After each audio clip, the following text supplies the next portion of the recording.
Bismillahirrahmanirrahim. Alhamdulillahi rabbil alamin. Wassalatu wassalamu ala asyrafil anbiya'i wal mursalin. Wa ala alihi wa sahbihi ajma'in. Allahumma aghnina bil ilmi. Wa zayyinna bil hilmi. Wa akrimna bil taqwa wa jamilna bil afiyah. Ya arhamar rahimin. Nawaitu ta'alluma wa ta'lim. Wa tadhakura wa tazkir. Wa naf'a wal intifa' wal ifadah wal istifadah wal hasa ala tamassuki bi kitabillah wa sunnati rasulih wa du'a ilal huda wa dalalah alal khair ibtigha wajhillah wa mardatihi wa qurbihi wa thawabihi lillahi ta'ala. Bagi memula dan memuliakan pengajian, marilah sama-sama kita membaca umul kitab suratul Fatihah. Rabbana taqabbal minna bisiril Fatihah.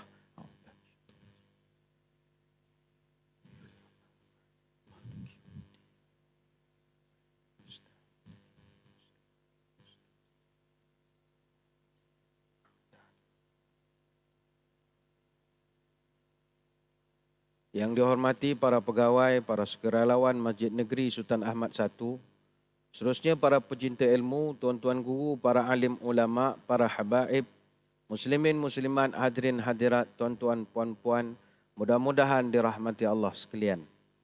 Hari ini kita sambung bab tanda-tanda kiamat menggunakan kitab terjemahan daripada tesis master daripada Dr. Yusuf Ibn Abdullah Ibn Yusuf Al-Wabil, yang mana kita sedang membahaskan tanda kiamat yang besar, ada 8 tanda, dan pada kesempatan yang lalu 29 Januari kita bahaskan perkara yang ke-9 ke surat 223, iaitu kematian Ibnu Sayyad.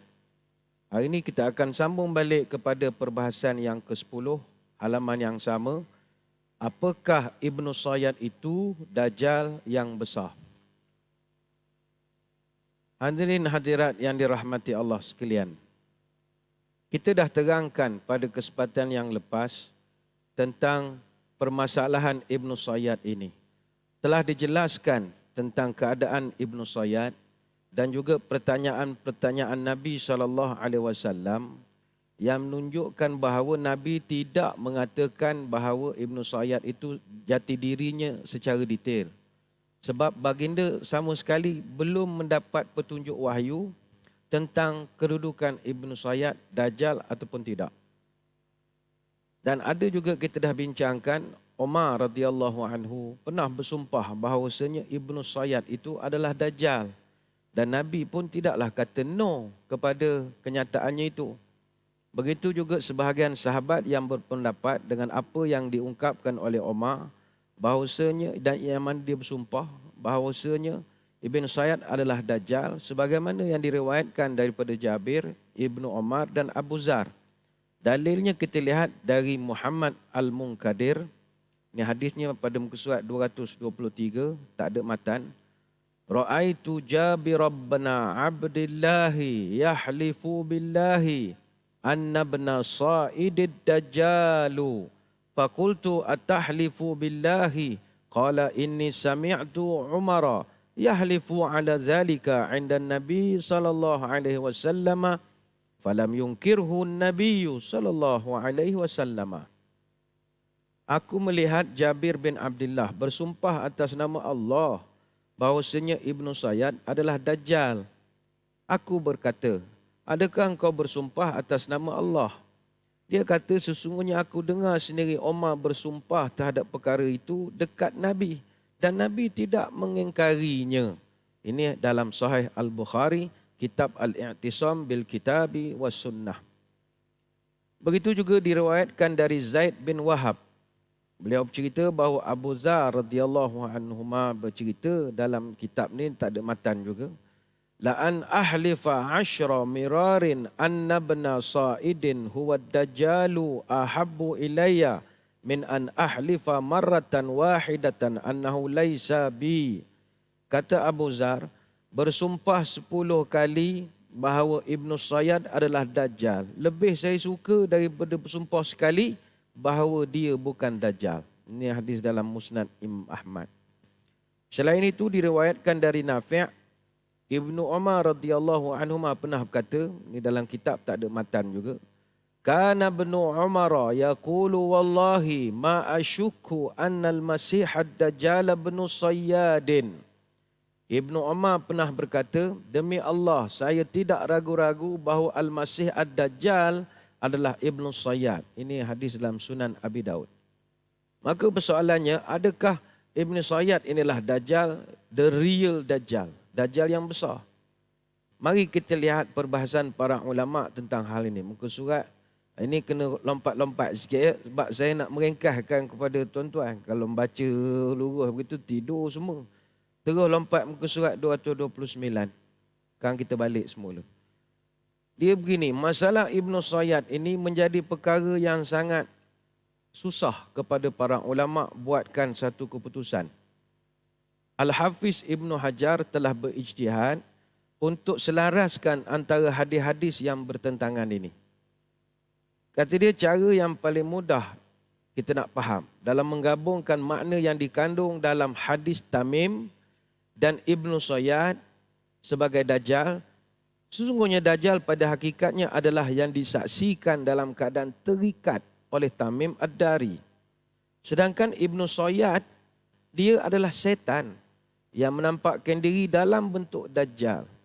Sehinggalah dia nanti pergi ke Asbahan, dia bersembunyi bersama kawan-kawannya dan dia akan keluar pada masa yang ditakdirkan oleh Allah.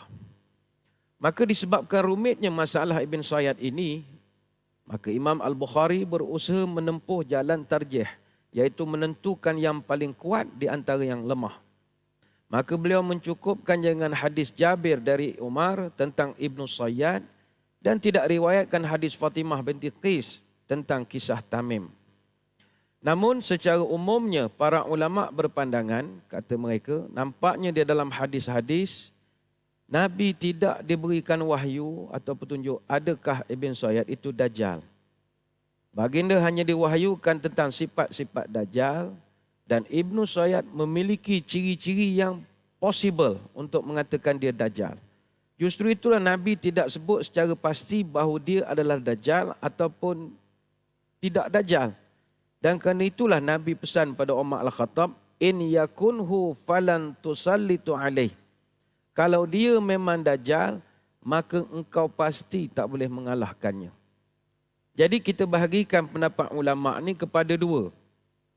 Pertama, sebahagian ulama' mengatakan Ibn Sayyad Dajjal. Dan mereka berhujah dengan dalil iaitu sumpah para sahabat yang menyatakan bahawa Ibn Sayyad itu adalah Dajjal. Dan berdasarkan peristiwa yang pernah terjadi antara Ibn Sayyad dengan Ibnu Umar. Antara sahabat yang bersumpah Ibn Sayyad ini adalah Dajjal bukan sahabat kecil-kecil tuan-tuan. Umar Al-Khattab, anaknya Abdullah bin Umar atau Ibnu Umar, Jabir bin Abdullah, Abu Zar Al-Ghifari. Ini antaranya yang bersumpah bahawa Ibn Sayyad adalah the real Dajjal, Dajjal yang besar. Apa sebab mereka ni kuat sangat berpegang Ibn Sayyad adalah Dajjal? Pengalaman peribadi mereka sendiri. Mereka sendiri bila berjumpa dengan Ibn Sayyad, mereka ada pengalaman-pengalaman yang tak akan dilupakan. Apakah contoh-contohnya? Buka balik ke surat 223. Hadis daripada Nafi' yang di bawah itu tak ada matan. Laqiya ibn Umar bin Sa'idin fi ba'di turuqil Madinati faqala lahu qawlan aghdabahu. Ibnu Umar radhiyallahu anhu satu hari bertemu dengan Ibnu Sayyad di salah satu jalan di kota Madinah. Lalu Ibnu Umar telah mengucapkan satu kata-kata yang menyebabkan Ibnu Sayyad marah. Aghdabahu, marah. Fantafakha hatta mala'as sikkata. Tiba-tiba dia kerana marah, Ibnu Sayyad badannya menggelembung sehingga memenuhi jalan. Padakhala Ibnu Umar ala Hafsata wa qad balaghaha faqalat lahu.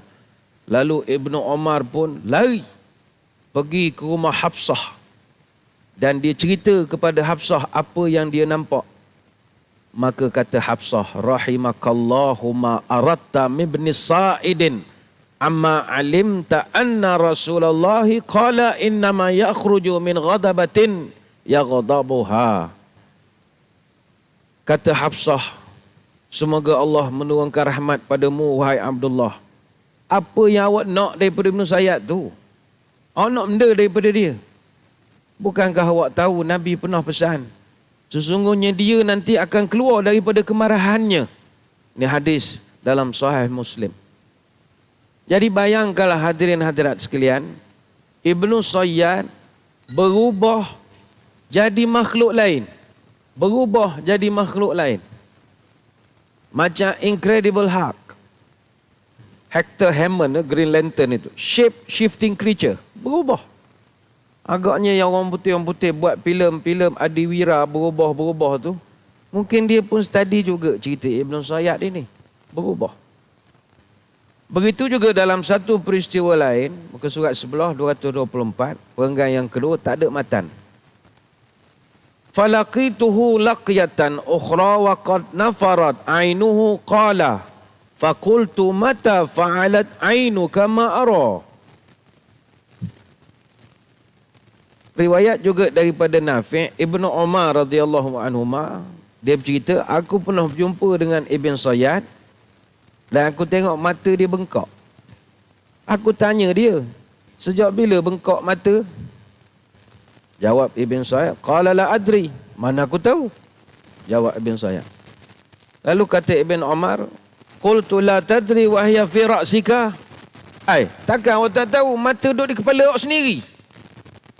Takkanlah tak tahu? Jawab Ibn Sayyad, qal insya'allahu khalaqaha fi 'asaka hadhihi. Kalau Tuhan izin, dia ciptakan mata aku dekat tongkat tu. Dia kata begitu Ibn Umar. Qala fanakhara ka ashaddi nakhiri himarin sami'tu. Ibn Umar kata, tiba-tiba saja saya dengar suara dia berubah. Dia macam orang berdengkur. Sebiji bunyi keldai yang paling keras bunyinya saya dengar, paling kuat.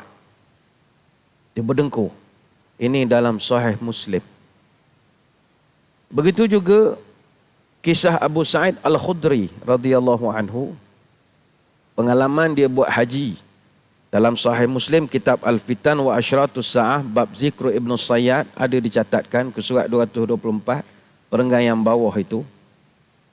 Kata Ibn Sayyad, ini tak ada matanya, ama qad laqitu minan nasi yaz'amuna anni dajjalu.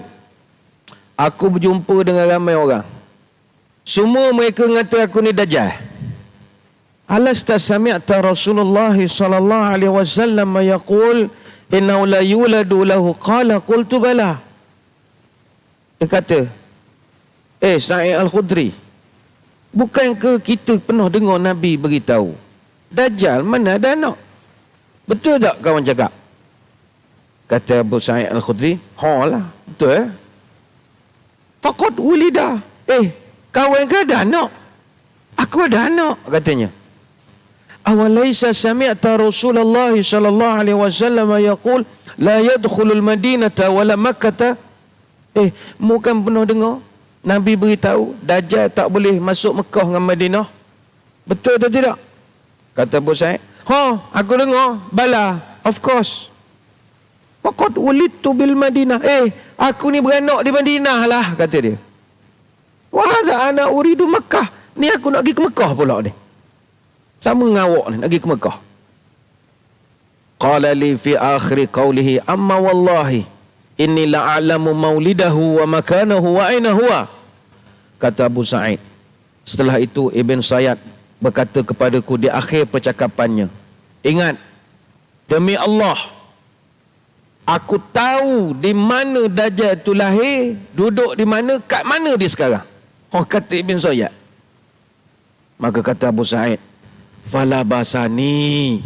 Kata dia, ni terjemuh dalam kitab, kasar sikit lah. Dia kata, celaka engkau pada hari-harimu, tak berapa sesuai. Fala basini ni kalau nak terjemuh, aku pula jadi serabutnya, gitu. Serabut dah aku ni. Kejap bukan dia, tapi dia kenal pula. Kacau. Jadi riwayat-riwayat ini menyebabkan ada para sahabat yang bersumpah bahawa Ibn Sayyad itulah Dajjal. Dia kenal Dajjal, dia tahu Dajjal duduk mana. Kalau Ibn Umar tu ramuk dia suka ngusik Ibn Sayyad agak pengacau-ngacau berubah jadi incredible agaknya lah. Jadi hasil daripada sumpah para sahabat ini menyebabkan para ulama ada yang berpandangan Ibn Sayyad itulah Dajjal. Tapi mari kita lihat pandangan para ulama. Lepas itu kita baca detail sikit tajuk yang ke-11 ini, surat 229. Pendapat para ulama tentang Ibn Sayyad. Tadi kita dah sebutkan masalah Ibn Sayyad ini satu perkara yang memeningkan para ulama. Al-Hafiz Ibn Hajar dalam kitab Fathul Bari, ini muka surat 232, sebelah perenggan yang keempat. Dia telah berijtihad untuk nak selaraskan antara hadis-hadis yang kontra ini. Lalu dia mengatakan, cara yang paling mudah kita gabungkan makna yang dikandung dalamnya. Ibn Sayyad adalah syaitan, hadis Ibn Tamim itulah Dajjal. Disebabkan rumit masalah ini, kita cakupkan saja. Namun secara umum para ulama berpandangan, nampak di dalam hadis-hadis tersebut bahawa nampak sangat Nabi belum diberikan wahyu tentang adakah Ibn Sayyad itu Dajjal ataupun tidak. Baginda hanya diwahyukan tentang sifat-sifat Dajjal, dan Ibn Sayyad memiliki sifat-sifat yang memungkinkan. Baik,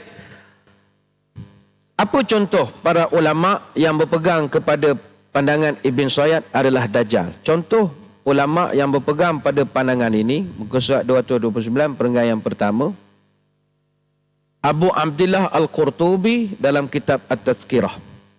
Kata dia pendapat yang benar bahawa Ibn Sayyad adalah Dajjal berdasarkan dalil-dalil yang kita dah bincangkan, dan tidak mustahil bahawa dia sebelumnya itu duduk di pulau Tamim Ad-Dari, lepas itu dia ada di Madinah. Ini pendapat Imam Qurtubi.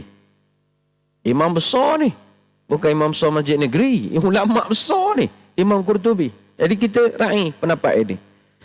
Dan ada juga sebahagian lainnya berpendapat dia bukan Dajjal. Hujah mereka, sebab tadi ada orang gunakan hujah, sahabat dah bersumpah, takkan awak tak percaya? Ginilah, kata para ulama, tidak semua pendapat para sahabat secara automatik boleh jadi dalil. Itu pegangan. Tak semua pendapat itu jadi dalil. Sebab kita kena kembalikan perbezaan para sahabat ini kepada keputusan rasmi daripada mulut Rasulullah SAW. Ini termasuklah sumpah yang kita dah bacakan hadis-hadis tadi. Sebab baginda tidak say yes ataupun no. Dia panggil kaedah tawakuh. Tunggu keputusan rasmi dari big boss yang atas sana. Dan Nabi sendiri pun dah ada hints. Dia beri hints bagi kepada Umar Al-Khattab. In yakunhu falan tusallit alaih. Wa illam yakunhu fala khaira laka fi qatli. Kalau, Nabi sebut kalau. Kalau dia tu Dajjal, maka bukan potongan kamu lah yang akan membunuhnya. Tapi yang membunuhnya adalah Isa bin Maryam. Maknanya kemunculan Dajjal hanyalah selepas Al-Mahdi telah pun berkuasa dan tiba masanya Isa ibn Maryam turun untuk nak membunuh Dajjal. Selain itu juga, Tuan Kitab berhujah, masuk Islamnya Ibn Sayyad selepas Nabi wafat dan tempat tinggalnya di Madinah, dan dia bergerak pergi ke Mekah. Dalam hadis Abu Sa'id Al-Khudri tadi, jelas menunjukkan dia bukan Dajjal. Apalagi ada bukti yang pasti dari baginda Nabi, bahawa Nabi sendiri mengaku kewujudan Dajjal di sebuah pulau yang misteri dalam keadaan masih terbelenggu dengan rantai. Maka kesimpulannya, bahawasanya Ibn Sayyad itu bukanlah Dajjal, tetapi orang yang diceritakan oleh Tamim Ad-Dari itulah yang sebenarnya Dajjal. Kata Imam Al-Baihaqi semasa dia mensyarahkan hadis Tamim Ad-Dari, ini muka surat 230, perenggan yang kedua terakhir itu. Kata Imam Al-Baihaqi, dalamnya dinyatakan bahawa Dajjal besar yang akan keluar pada akhir zaman bukanlah Ibn Sayyad, sementara Ibn Sayyad adalah salah seorang dari para Dajjal yang dikhabarkan oleh Nabi mereka akan keluar satu persatu. Ini juga hadis kita pernah jumpa dahulu. Dalam kitab Al-Bidayah wan Nihayah fil Fitan wal Malahim, muka surat 232 penggai yang ketiga. Tak malah melompat sikit ya. Penggai yang ketiga, maksudnya bahawa Ibnu Sayyad bukanlah Dajjal yang akan keluar di akhir zaman berdasarkan dalil hadis Fatimah binti Qais Al-Fihriyah. Dan hadis inilah merupakan penentu dalam masalah ini. Baik, bagi kita di program Kuliah Duha Minda Imam Besar ni, kita nak pegang putusan mana? Banyak pendapat jadi pening, tak tahu balik nak bawa putusan yang mana. Kita tegaskan begini. Ini kita punya prinsip di majlis kita ini. Ibnu Sayyad berbeza dengan Dajjal. Full stop. Pertama, Ibnu Sayyad Islam. Dajjal kafir. Rujukan Ibnu Katsir, kitab Bidayah wan Nihayah fil Fitan wal Malahim, dan ditahqiq oleh Dr. Taha Zaini. Yang kedua, kenapa kita di sini bersetuju Ibnu Sayyad bukan Dajjal? Dajjal tidak ada keturunan, sedangkan Ibnu Sayyad ada keturunan. Ini rujuk Ibnu Hajar dalam Al-Isabah fi Tamyiz Sahabah yang sebut nama anaknya adalah Umarah bin Abdullah bin Sayyad, rakan baik kepada Sa'id bin Musayyib tabi'in. Dan anaknya itu ramai orang ambil hadis dengan anak dia, termasuk Imam Malik. Imam Malik pun ambil hadis dengan anak Ibnu Sayyad. Pasal keturunan dia saya akan terangkan kemudian, ada cerita sedap tentang keturunan Ibnu Sayyad ini. Yang ketiga, kita dah jelaskan Dajjal confirm tak boleh masuk Mekah Madinah, tetapi Ibnu Sayyad dia bumi putera Madinah dan dia pergi ke Mekah buat haji, buat umrah. Rujukannya hadis Abu Sa'id Al-Khudri yang buat haji dengan dia dalam Sahih Muslim, kitab Al-Fitan wa Asyratus Sa'ah, bab zikru Ibnu Sayyad. Kata Ibnu Sayyad, hadis muka surat 234.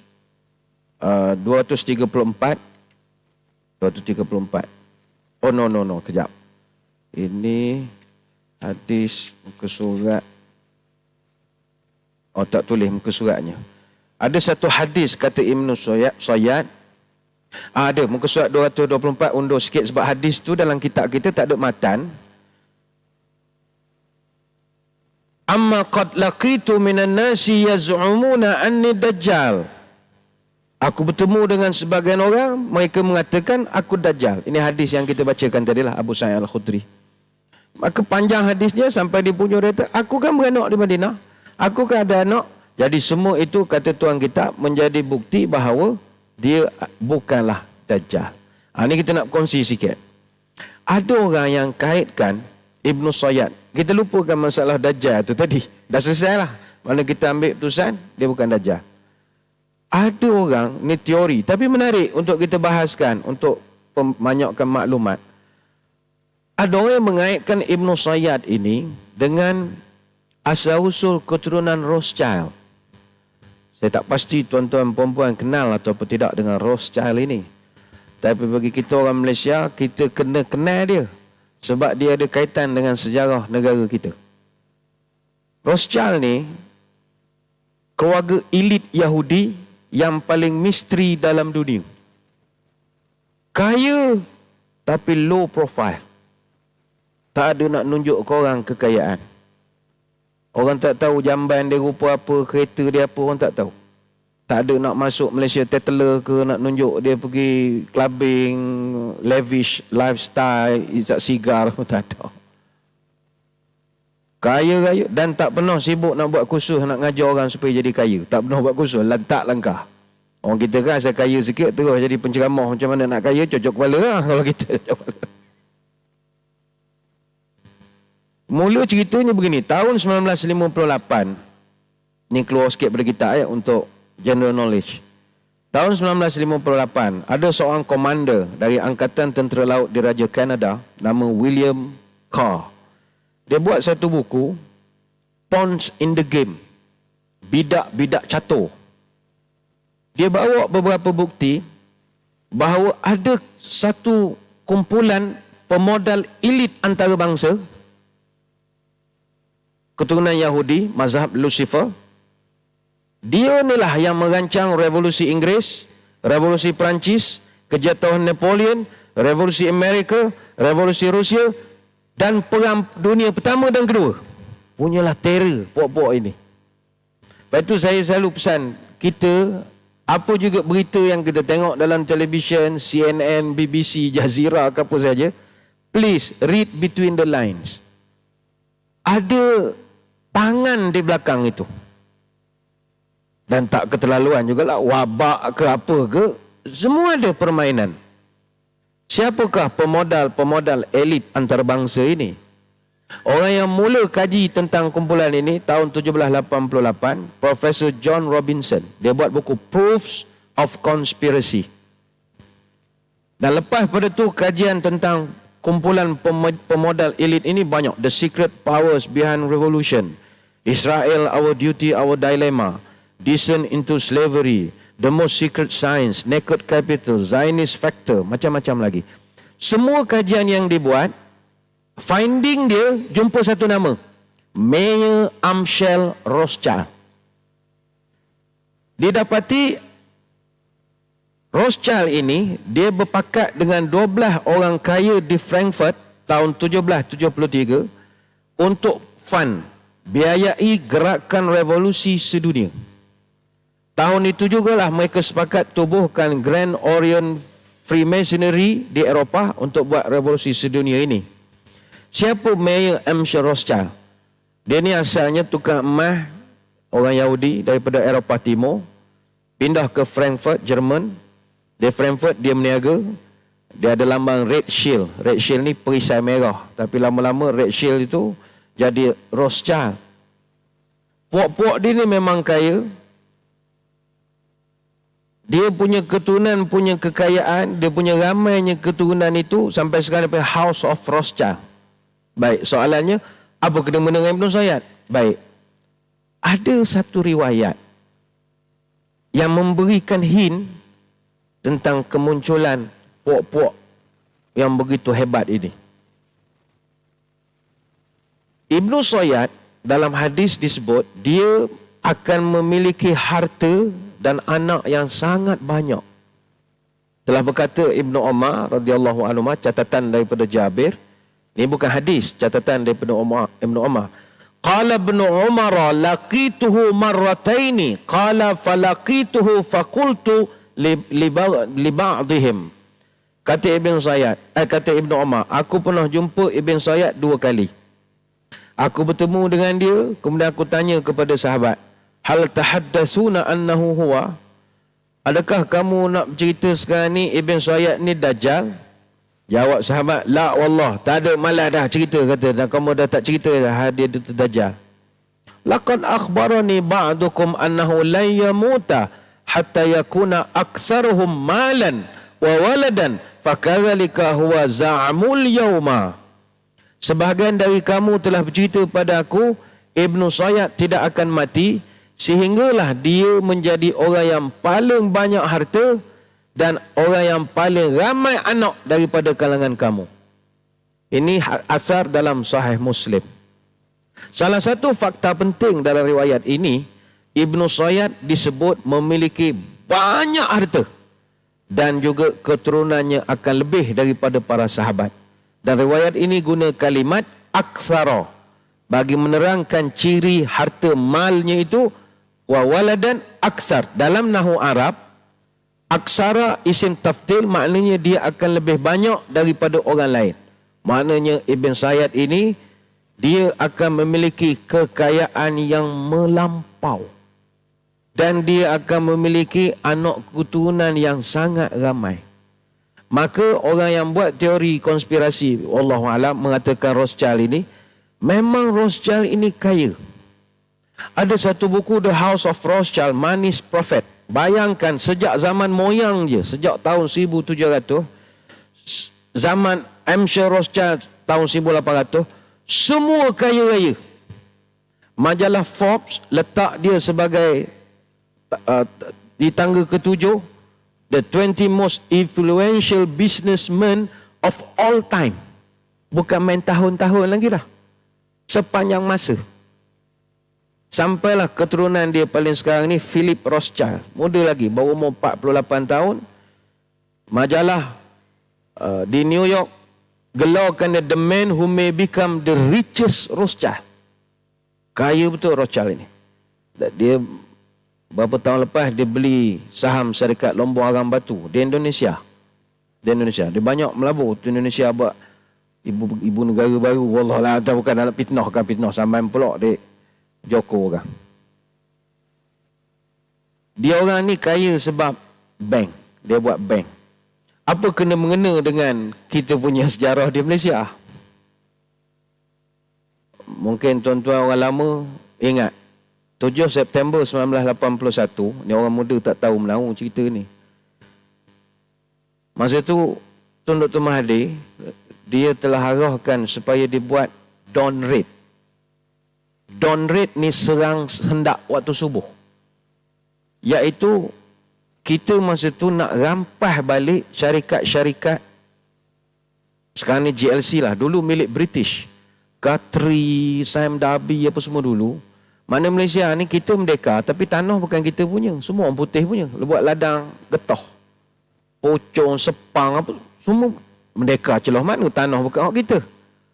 Jadi kerajaan masa tu diarahkan secara senyap untuk buat serangan subuh di London Stock Exchange pada 7 September 1981.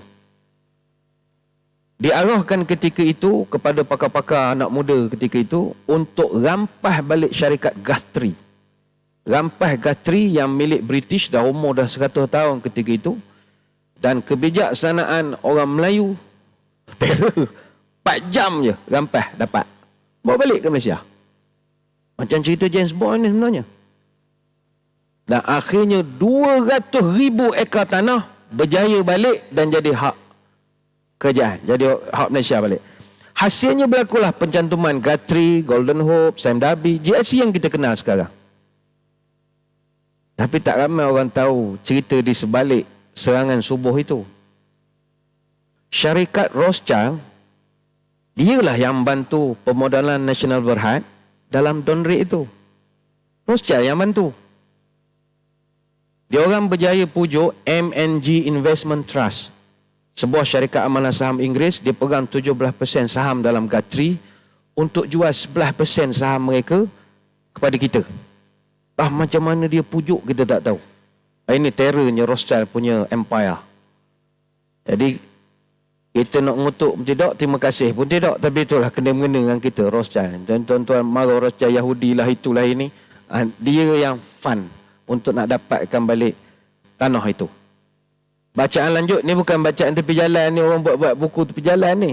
Bacaan lanjut ada ditulis oleh Profesor Madya Dr. Syakila Parwin binti Yaakob, Jabatan Sejarah Universiti Melaya, dan Profesor Dr. Nicholas J. White dari Liverpool John Moores University dalam Journal Modern Asian Studies terbitan Cambridge University Press. Dia buat satu tulisan dalam jurnal The Unfinished Business of Malaysia's Decolonization, The Origins of the Guthrie Dawn Raid. Jadi ni tulisan jurnal, bukan kajian tepi jalan. Jadi ada masa cari buku ini di Universiti Melaya, ada Jabatan Sejarah, baca macam mana orang Melayu terror boleh rampas balik London Stock Exchange, bawa balik Guthrie ke Malaysia. Rasanya masa tu Tan Sri Khalid, bekas Menteri Besar Selangor, terlibat. Rasanya dia muda lagi masa tu. Ni cerita Wallahualam, saya tak mengkaji beria sangat. Ini untuk general knowledge sajalah ya. Sambung balik kitab semula, jadi yang alim balik. Muka surat 233, perkara yang ke-12.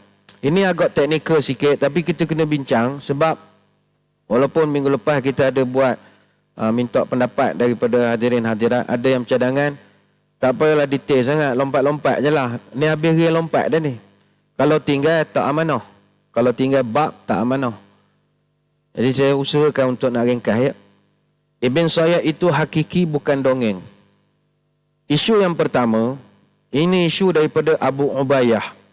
Abu Ubayyah ni bukan ulama kecil. Syekh Muhammad Al-Fahim Al-Ubayyah. Dia ni seorang ulama Azhar, Universiti Al-Azhar yang begitu terkenal. Dia ada buat tahqiq ataupun pembetulan dan kritikan terhadap kitab Al-Bidayah wan Nihayah fil Fitan wal Malahim. Dia mengatakan Ini pendapat dia lah. Kepribadian Ibnu Sayyad, ini muka surat 233, perenggan yang ketiga tu. Kepribadian Ibnu Sayyad hanyalah cerita bohong ataupun khurafat, kata dia lah. Yang tak masuk akal. Kisahnya terus dibawa ke sebahagian kitab dan dinisbahkan pula pada Nabi. Pada Nabi tidak pernah mengeluarkan apa-apa statement pun tentang perkara itu. Maka telah tiba masanya kita selesaikan permasalahan ini sebagaimana kita pelajari sanad dan periwayatannya supaya pengetahuan ajaran Islam selamat daripada pembohongan dan juga kesalahan. Ini pendapat dia. Mudah-mudahan berpahala. Tuan kitab kita Dr. Yusof Wabil, dia balas balik. Sebab ni tesis dia. Dia sanggah. Kata dia, dakwaan yang mengatakan ini tahyul, khurafat, ini boleh kita tolak dengan kenyataan bahawa hadis-hadis tentang Ibnu Sayyad adalah sahih. Itu premisnya. Hadis-hadisnya adalah sahih. Direkodkan dalam kitab-kitab sunnah, dalam Sahih Bukhari, Sahih Muslim. Itu premis pertama. Hadis-hadis tentang Ibnu Sayyad sebenarnya tidak ada pertentangan langsung antara satu sama lain. Dia akan berikan beberapa hadisnya. Pertama, hadis daripada Abdullah bin Umar dalam Sahih Muslim, Kitab Al-Fitan wa Asyratus Sa'ah bab zikru Ibn Sayyad. Ini hadisnya saya pernah bacakan dulu, saya ulang sajalah. Dalam satu riwayat, Nabi tanya Ibn Sayyad, apa yang kau nampak? Ara arsyan alal ma'i. Nabi tanya, kau nampak apa, wahai Ibn Sayyad? Katanya, aku nampak istana atas air, singgasana atas air. Oh, Nabi pun kata, tara arsya iblis alal bahri. Oh, yang kau nampak itu adalah istana iblis di tengah laut. Wa ma tara, apa lagi kamu nampak? Ini hadis kita pernah bincang. Bila sebut pula tentang istana atas air ni, ada satu teori, ni general knowledge saja. Ada satu teori pula yang mengaitkan Ibnu Sayyad ni dengan Illuminati. Illuminati ini secret societies yang dikatakan mereka ni puak-puak penyembah syaitan. Dan Illuminati ini blok kait dengan Rothschild tadi dibiayai oleh Rothschild sejak tahun 1776. Hujah ahli konspirasi, bila Ibn Sayyad sebut ara arsyan alal ma', aku nampak singgasana atas laut. Dan Nabi kata tara arsya iblis, itu singgasana istana iblis. Dan kita pernah sebut dulu, memang iblis dia ada singgasana tengah laut. Arsyu iblisa alal bahri yab'asu sarayahu fa'a'zamuhum indahu manzilatan a'zamuhum fitnatan. Iblis memang istananya duduk tengah laut. Daripada sanalah dia akan kirim para pasukan tenteranya untuk menggoda manusia. Dan yang paling tinggi sekali kedudukan pangkat adalah yang paling teruk buat jahat. Hadis riwayat Imam Muslim dan Imam Ahmad. Apa tugasan yang iblis suruh itu? Ya, ada satu hadis cerita, iblis selepas dia punya setan-setan yang buat kerja goda ni, dia punya duty selesai, mereka akan balik report pada iblis tengah laut. Yaji'u ahaduhum fayaqulu fa'altu kaza wa kaza. Datang setan seko-seko, satu persatu jumpa iblis. Bos, fa'altu kaza wa kaza. Saya dah buat begini-begini. Kamu buat apa? Oh, saya berjaya goda orang, akhirnya dia berzina. Baik. Next, saya berjaya goda orang, dia saya nak semayang, cancel semayang. Next, saya berjaya goda orang, dah ke mak ayah. Kata iblis, ma sana'ta syai'ah. Dah buat cetong. Benda hak mu buat tu, nothing. Tak ada apa. Sikit sangat. Jangan orang dah ke sikit. Nothing, baby. Tak ada apa-apa pun. Dan Nabi cerita lagi, wa yaji'u ahadum fayaqulu ma taraktu hatta faraqtu baina wa baina ahli. Dan datang seekor setan, dia mengadu, bos, saya tadi ada lain sikit daripada orang lain punya kejayaan. Mau buat apa? Saya berjaya memisahkan suami dengan isteri. Ceraikan suami dengan isteri. Maka Nabi cerita bila setan report pada iblis, fayudnihi minhu. Iblis hak duduk atas mimbar, singgasana lah. Dia turun ke bawah, pergi dekat setan ni tadi. Dia pun dekat dengan orang setan hak mengadu, berjaya mencerai-beraikan orang. Wa yaqulu ni'ma anta. Ini hak kita nak. Iblis kata. Baru betul. Nikmat anta. Hebat demo. Bapa Iblis cakap Kelantan pula. Contoh je lah. Hebat awak ni. Awak memang hebat. Kalau Abu Mu'maratan fayudni minhu. Dalam riwayat lain daripada Abu Muawiyah, Iblis panggil, hei setan, mai duduk sebelah aku. Mu special, naik pangkat. Daripada grade 44, naik jurusan A. Terus duduk sebelah. Dia berjaya menggoda orang sampai cerai-berai. Hadis riwayat Imam Ahmad. Mana hadis itu nak menunjukkan, betul. Tengah laut ada singgah sana setan Iblis. Dalam masa yang sama, hadis juga pelajaran pada kita. Suami isteri jangan bergaduh sampai cerai-berai lah. Ketawa setan bila berjaya cerai-berai kita. Sebab itu kalau perempuan balik tengok suami rasa nak marah, rasa nak terajar, dan benda tak kena, pergi bubat lah. Takut ada benda-benda tak elok. Ada orang hantar, ada benda-benda terpijak, tersepok ke apa ke. Dia duduk main telinga kita, minta cerai. Alah, dia main telefon, biasa lah, tak kena minta cerai. Lantak lah, dia admin WhatsApp group kan, macam mana. Memang ganti telefon. Balik semula, jadi orang alim semula. Soalannya, apa kaitan dengan Illuminati ni tadi? Baik, mungkin tuan-tuan sebelum ni pernah tengok US dollar. US dollar ya. Kalau kita tengok pada notes dolar Amerika, ada logo Illuminati. Dia kan payah buat kita tak ada contoh. Kan duit dolar Amerika ada piramid.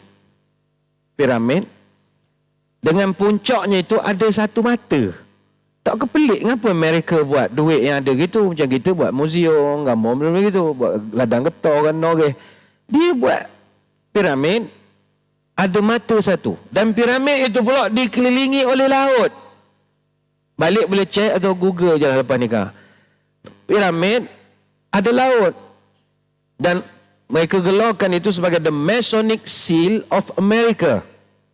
Lambang Freemason. Dan dia ada satu tulisan, Annuit Captis Novus Ordus Seclorum.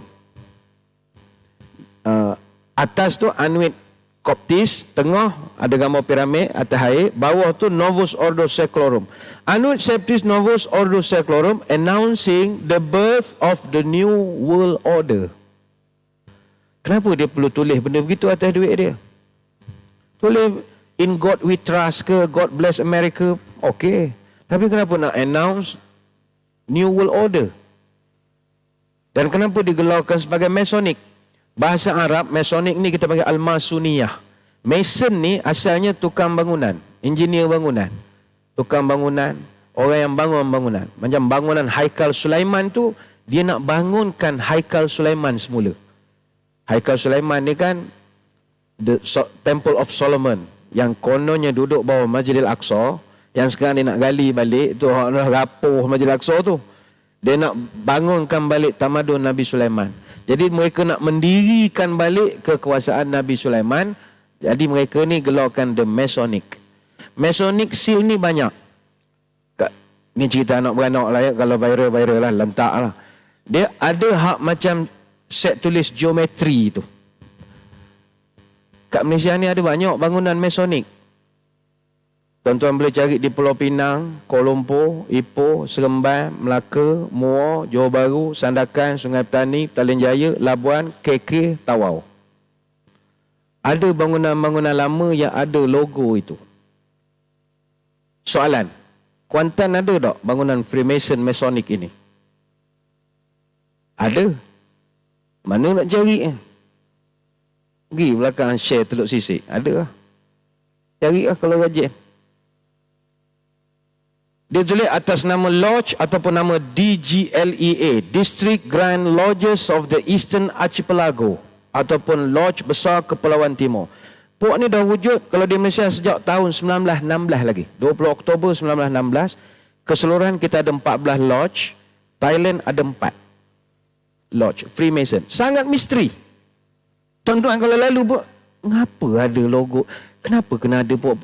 Sangat underground sangat. Sebenarnya ada banyak pertubuhan yang bertunjangkan Masonic ini. Benda ni dibuat kajian, ni bukan teori tepi jalan. Ada satu buku karangan Muhammad Fahim Amin. Dia buat Al-Ahdaf Al-Mu'linah Wal-Asrar Al-Khafiyah Li'andiyati Ar-Rotari Al-Walmasuniyah. rahsia gerakan Freemasonry dan juga Rotary Club. Kajian tu di Mesir, bukan di sini. Kesamaan pula Rotary Club ke gitu kan, habis duit masjid. Ini kajian ilmu. Kalau dia bukan, dia jawab lah pula Rotary Club. Banyaklah, malah cerita kan ngata korang. Malaysia ni ramai Freemason sebenarnya, malah nak cerita. Jenis pelik-pelik, fikir liberal-liberal tak tentu arah, malah nak nuduh. Begitulah. Baik.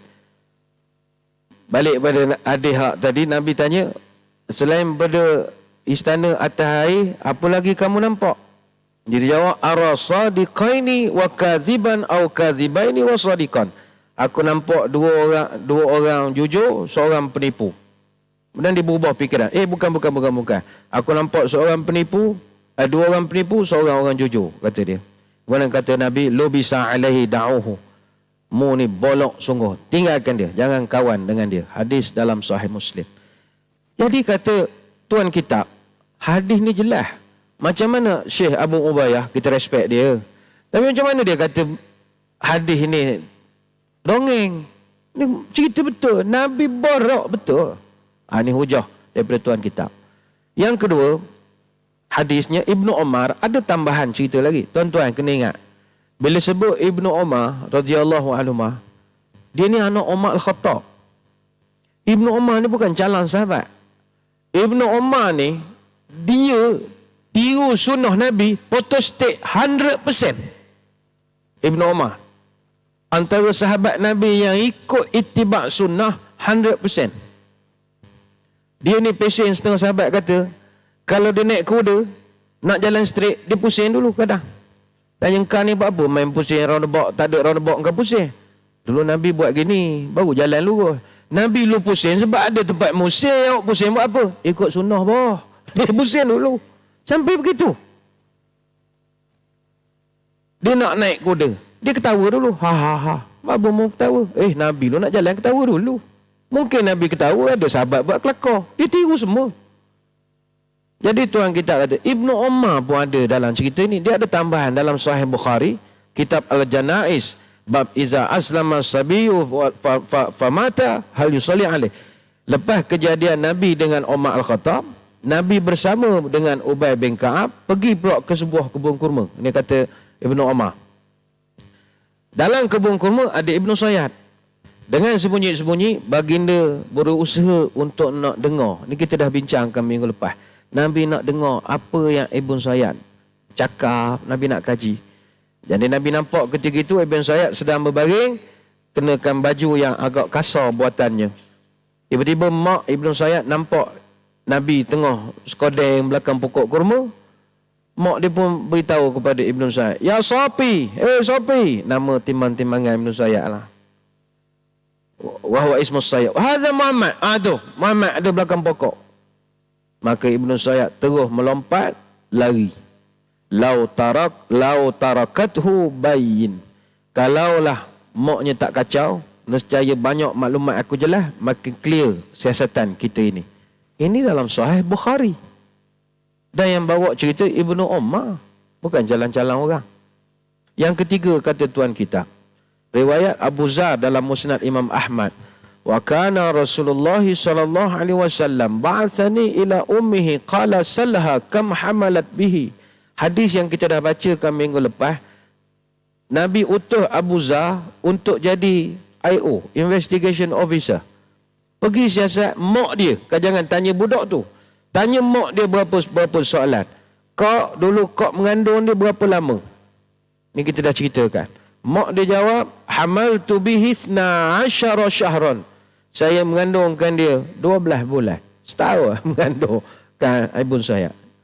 Maka hadis ini juga direkodkan dalam hadis Musnad Imam Ahmad.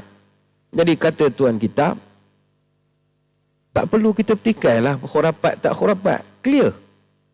Yang kedua, Abu Ubayyah, dia petikai isu yang kedua berkenaan tentang beberapa soalan. Dia tanya, apa yang menarik sangat tentang isu Ibn Sayyad ni? Sampai dinampakkan Nabi macam bersungguh sangat menyiasat. Nak soal jawab. Kata Abu Ubayyah, itu level Nabi je. Level Nabi ke? Beria nak dia pemimpin besar.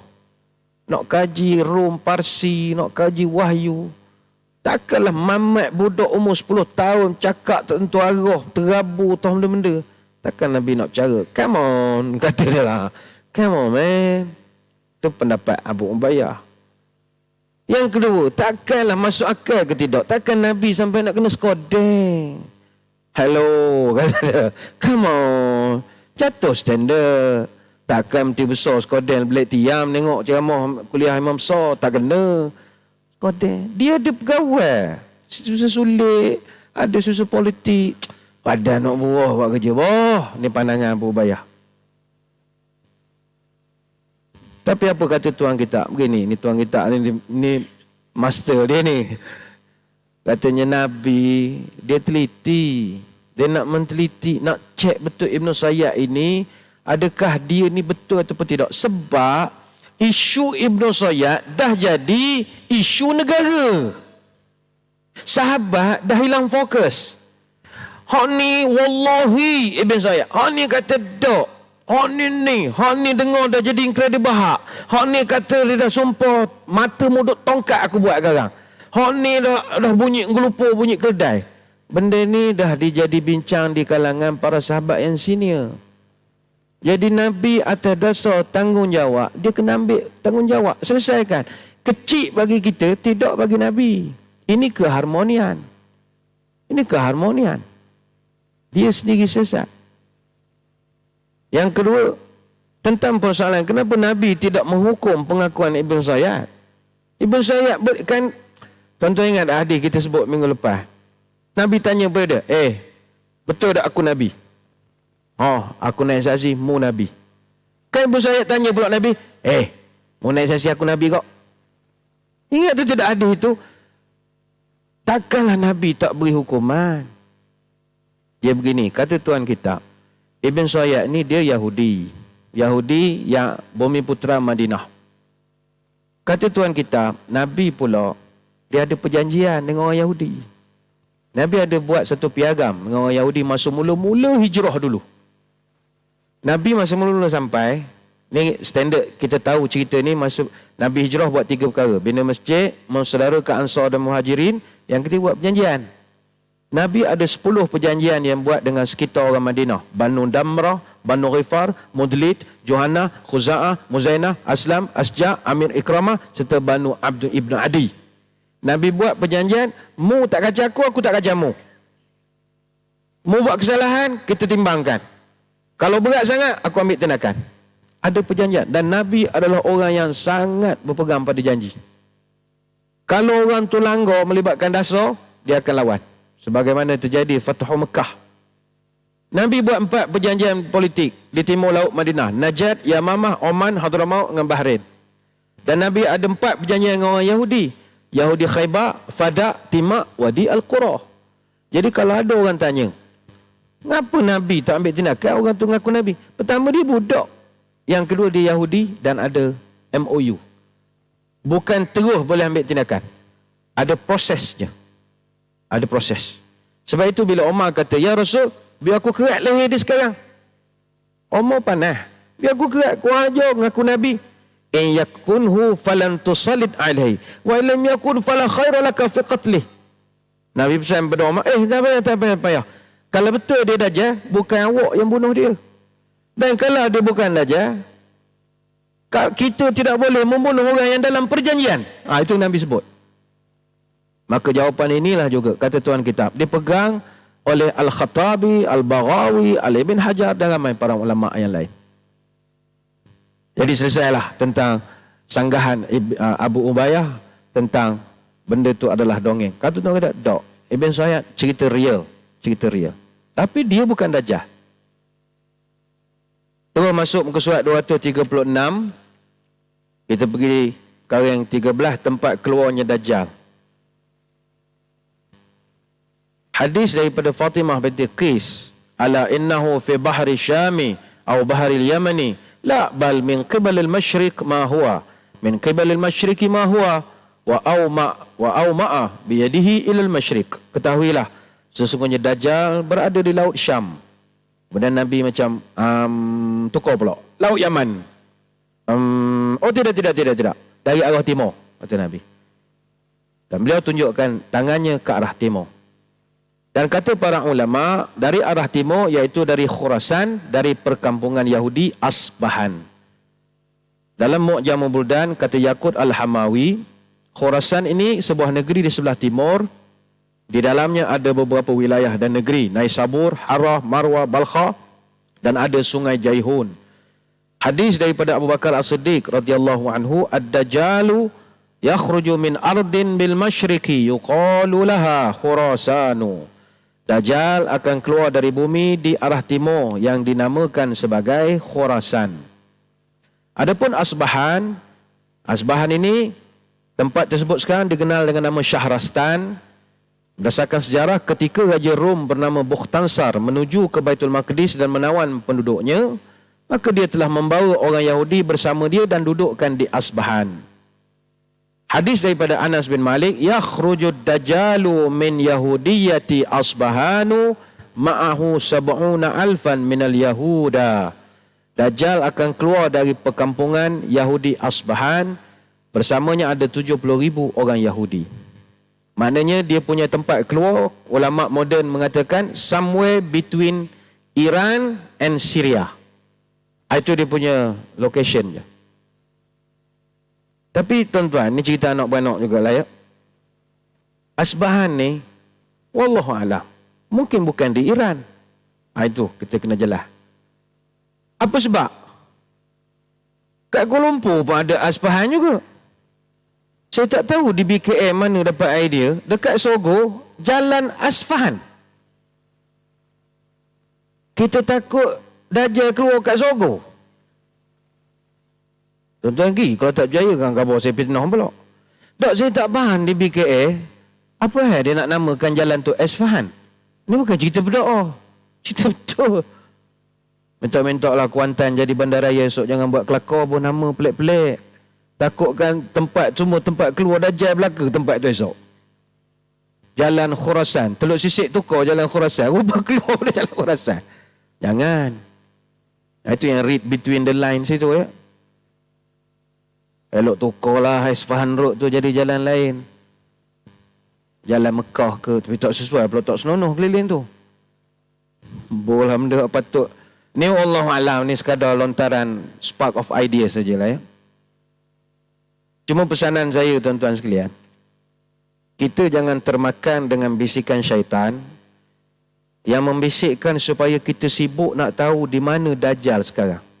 Itu bisikan syaitan itu. Sebab Nabi tak pernah fokus pada small details. Nabi tak pernah beri perincian. Nabi hanya sebut umum. Sebab itu Nabi belah sana. Situ. Tak ada. Nabi boleh nak bagi detail. Cerita Telaga Kausar, dia boleh bagi detail. Berapa panjang, berapa ni. Cerita timbangan neraca, mizan, Nabi boleh cerita. Sebelah ni, berapa besar ni. Arash, Nabi boleh cerita. Setakat Dajjal, Nabi boleh sebut keluar dari mana. Tapi tak, Nabi tak fokus pada detail. Sebab the main objective, what will the Dajjal do? And how we overcome. Itu yang mustahak. Jangan kaji di mana. Syaitan akan buat kita rasa bimbang terhadap isu yang kecil-kecil.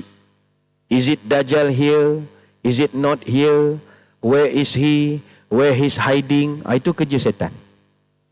Dia sibuk nak kaji. Oh, dah dekat sini. Sebab persoalannya, the question is that really matters?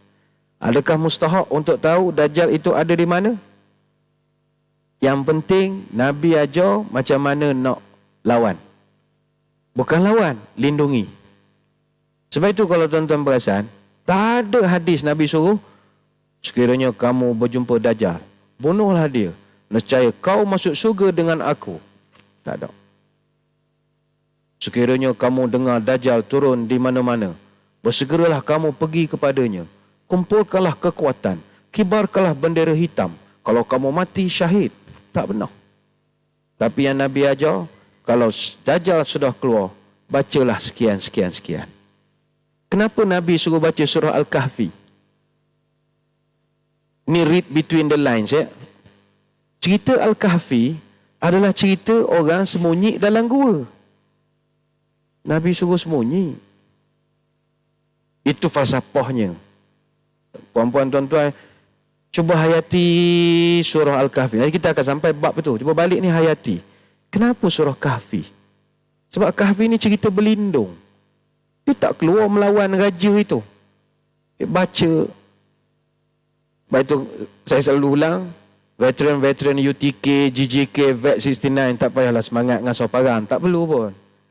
Ustaz di mana Ustaz? Royak beritahu. Jepun ke mana? Kami pergi. Kami geng-geng veteran ni tak ada mana. Kami sembelih siap-siap. Tak payahlah. Yang akan bunuh Dajjal adalah Nabi Isa. Awak Haji Isa. Haji Isa tak ada kena-mengena dalam skrip ini. Banyak nak diterangkan, tapi saya ingat kita berhenti dulu setakat ini. Minggu lepas bila kita minta pendapat daripada jemaah, sama ada nak tambah masa, majoriti kata tak payah. Jadi kita sejam sajalah kelas kita. Mana hak nak tambah tu ada seorang dua saja. Tak apalah, balik buka YouTube semula lah ya. Minggu depan insya-Allah panjang umur, kita akan bincangkan tajuk yang ke-13. Tajuk yang ke-13 muka surat 236. Bukan, perkara yang ke-14 muka surat 237. Dajjal tidak memasuki kota Mekah dan Madinah. Ada benda menarik juga kita akan bincangkan, sebab ada hadis juga menyebut pernah jumpa Nabi jumpa Dajjal di Mekah. Ada hadisnya, kita akan jumpa. Dan kita yang menarik juga akan cerita tentang pengikut-pengikut Dajjal. Siapakah majoriti pengikut Dajjal? Inilah dia orangnya. Kaum wanita. Sudah ni. Ya ke Ustaz? Lah takkan nak berdoa benda dalam hadis. Tapi jangan takut, huraiannya minggu depan. Minggu depan kita tengok. Bukanlah orang sini nak tunjuk wanita. Bukannya puan-puan. Puan-puan tak ngikut Dajjal. Dajjal datang, kita tak ada remok zaman itu. Kenapa? Ini kita akan bincangkan pada minggu hadapan. Sekadar itu sembang-sembang kita pada pagi ini.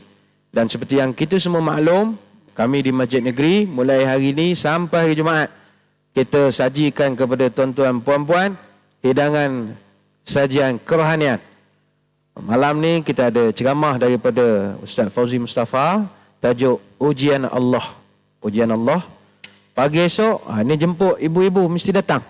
Kuliah Duha Muslimat, iaitu daripada Profesor Madya Dr. Syarifah Hayati Said Ismail. Dia akan bawa tajuk Bidadari Dambaan Surga. Ini khas untuk muslimat. Tapi pukul 11 pagi. 11 pagi. Malamnya kita ada daripada Ustaz Syed Nur Hisham. Tuan Padang Al-Idrus akan buat tajuk Fastabiqul Khairat. Dan hari Jumaat kemuncak kita punya mahrajan adalah ceramah daripada dua orang ustaz. Maghrib Isyak Ustaz Azhar Idrus. Malam ceramah perdana daripada Dr. Abdul Samad Batubara. Jadi kepada tuan-tuan puan-puan yang dah regular jemaah di sini, faham dah suasana kita bila ramai, datang awal lah eloknya. Datang awal, parking pun tahu di mana. Cuma mohon berikan sokongan kepada para pempamer kita yang berada di reruai di luar, di bus di luar sana. Ada perniagaan Muslim, bantulah untuk menyemarakkan ekonomi umat Islam. Sekadar itu, kita tutup pertemuan ini dengan sedikit doa, moga majlis diberkati ilahi. A'udzubillahi minasyaitonirrajim. Bismillahirrahmanirrahim. Allahumma salli wa sallim ala Sayyidina Muhammadin salatan tukhrijuna biha min zulumatil wahmi. Allahumma in kana rizqina fis samaa'i fa'anzilhu wa in kana fil ardi fa'akhrijhu wa in kana mu'assiran fayassirhu wa in kana haraman fatahhirhu wa in kana ba'idan faqarribhu bihaqqi duhaika wa bahaika wa jamalika wa quwwatika wa qudratika atina ma ataita min ibadika salihin. Ya Allah, kalau rezeki kami masih di langit, turunkanlah. Kalau di bumi, keluarkanlah. Kalau susah, mudahkanlah. Kalau haram, sucikanlah. Kalau jauh, dekatkanlah. Berkat waktu duhamu, berkat kecantikanmu, berkat keindahanmu, berkat kekuatanmu, berkat kekuasaanmu, limpahkanlah kepada kami segala yang telah engkau limpahkan kepada hamba-hambamu yang soleh. Subhanakallahumma wa bihamdika nashhadu an la ilaha illa anta nastaghfiruka wa natubu ilaik. Sallallahu alaihi wasallam.